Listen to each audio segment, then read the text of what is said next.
I'm Harrison Eppright. I am Manager of Visitor Services and Tour Ambassador for the Austin Visitor Center, a division of Visit Austin. And I'm also a tour docent for Six Square, Austin's Black Cultural District.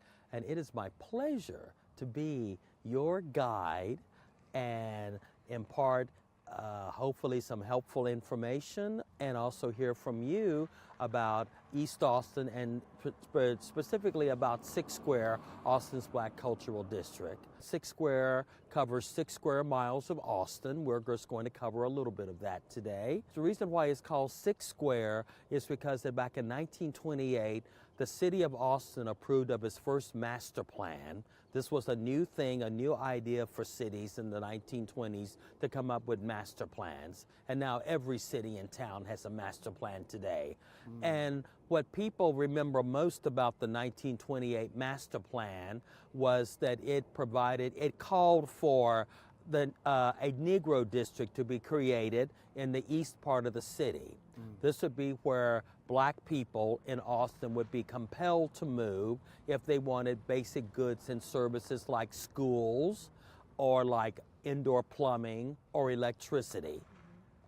Prior to that, black people in Austin, black Austinites lived all over the city, starting out in what were called freedmen's communities. And the freedmen's communities were first established by freed people, former people of bondage, after the Civil War ended in 1865. And these communities were established as a place where blacks could come and sort their lives out, live together in community because it was considered safety in numbers. They could start businesses if they wished to. They could buy houses if they wished to. They could live side by side. Churches were formed in these freedmen's communities, including some churches that continue to this day. Also, businesses were formed in these communities as well. Everett H. Givens, and he was the chairman of the Wesley Methodist Episcopal Church Board of Trustees. I'm imagining them, like you're giving them names and you're sharing their names, and it's like they're coming to life. We are in front of Wesley United Methodist Church here on San Bernard. Wesley United Methodist Church is one of the oldest congregations here in Austin, one of the oldest black congregations in Austin, one of the oldest congregations, period, in Austin. It was founded in 1865, the year that the Civil War ended.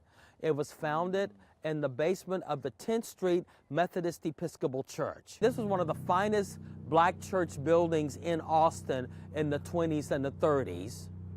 This was the first black church also to get a pipe organ. They had a pipe organ in the 1930s. That's a big deal. Yeah, it is. And I love pipe organs. I do. I don't play. You appreciate it. I love classical music and especially organ music. Yes. Yeah, I love pipe organ music. Very Well, true. and I love Baroque music also, and I love jazz too. I'm classical and I'm jazz. I love it, and of course I'll dance to just about anything. Yeah. Getting down. Oh yeah, music that makes me wind up me waist, as they Okay. say. Yeah. Austin's finest. Yeah.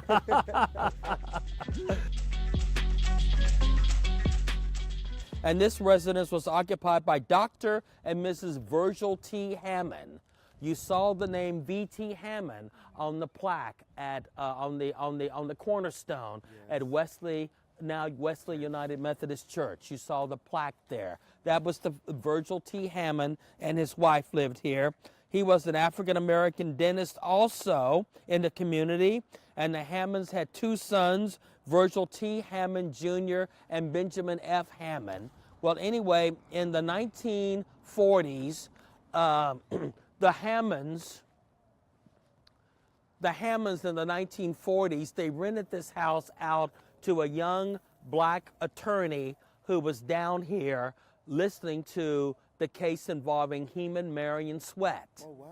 He was called down from the offices of the NAACP in New York. He had already made a name for himself and at Howard University and the Howard University School of Law. In fact, he was a graduate of Howard. Okay. So he came down here. He had argued a number of cases for the NAACP already and had won a number of cases already for the NAACP.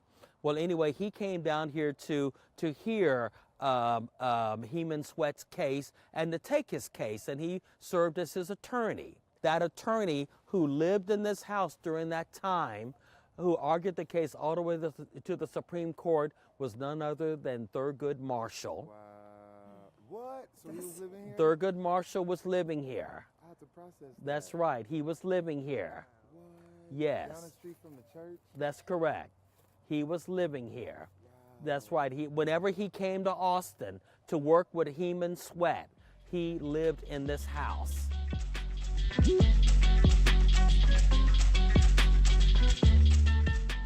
Standing right here in front of the George Washington Carver Museum and Cultural Center.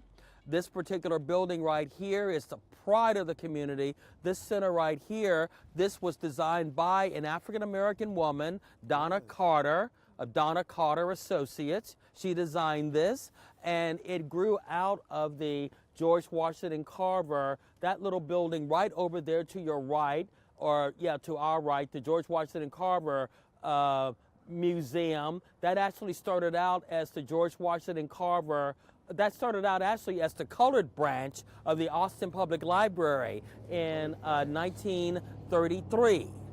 That's right. Just showing you just a few little things on San Bernard Street. You can see the importance of San Bernard to East Austin as well as to the city of Austin. In fact, the importance of San Bernard to the world.